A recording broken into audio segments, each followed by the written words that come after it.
Welcome again to another Curator's Chat. I'm Jason French, Curator of Collections at the Behringer-Crawford Museum.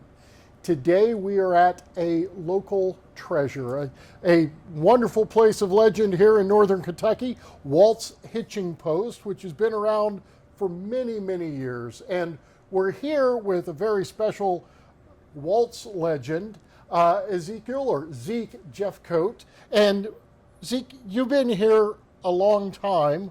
You've spent a lot of times working as a chef and kind of behind the scenes and managing things.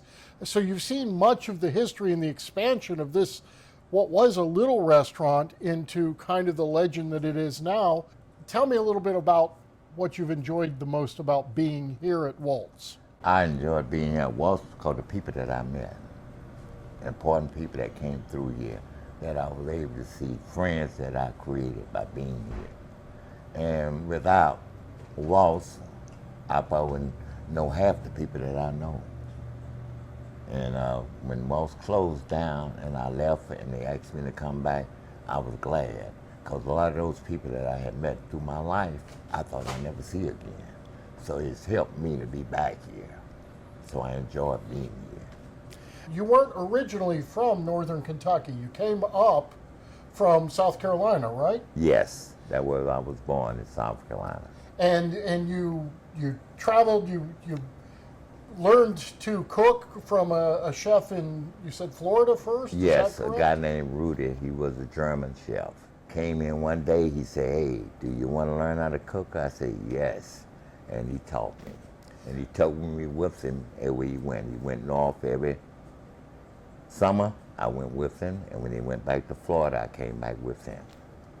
Okay, and after doing that for several years. About 5 years. About 5 years, you kind of decided to maybe take something that was year-round. Yes. And you ended up here in northern Kentucky. In northern Kentucky.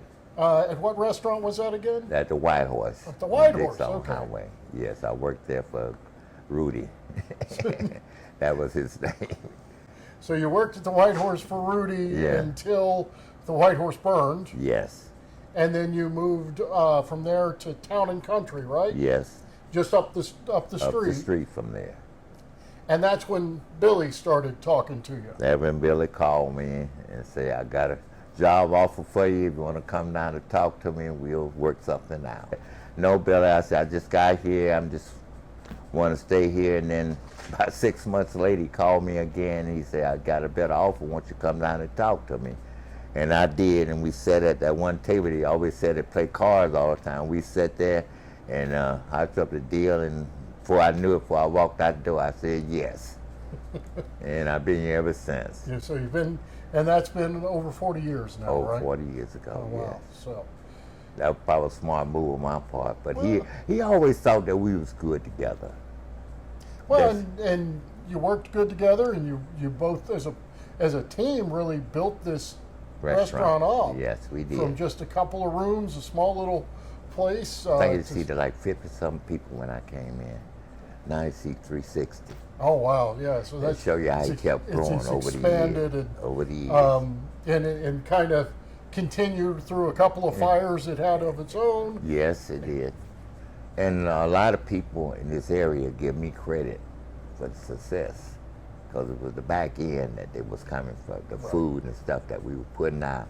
That's what it came down for.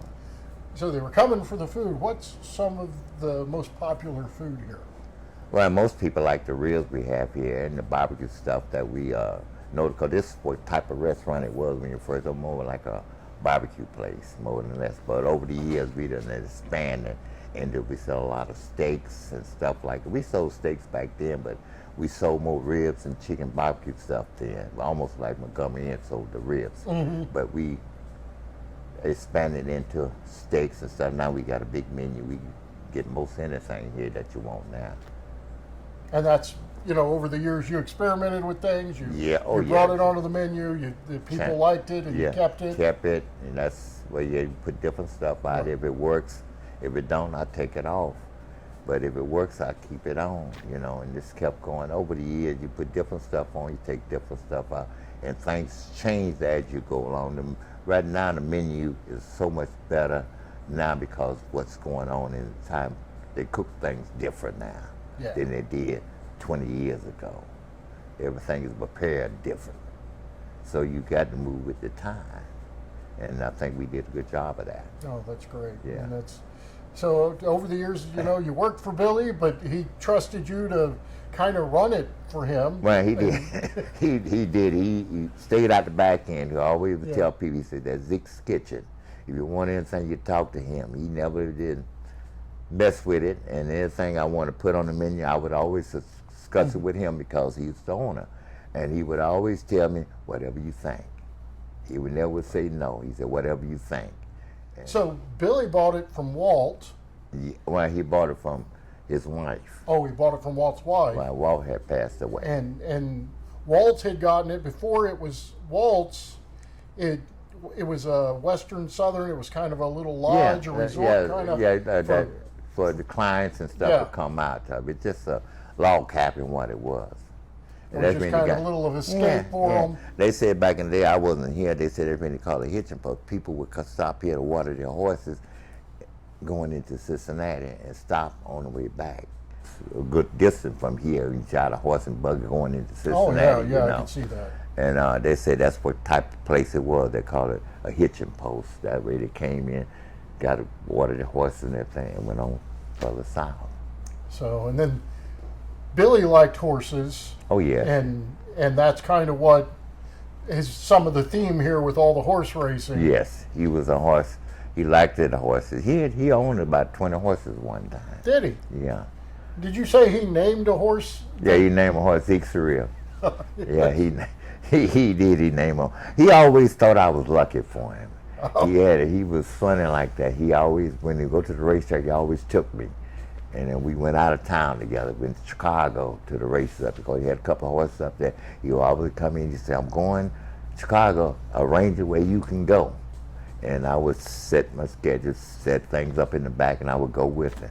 And he always thought I was lucky for him. I guess he did because we kept getting busier, making money, made money for him. So I guess I was lucky for him. But the kitchen stayed open till 1 o'clock.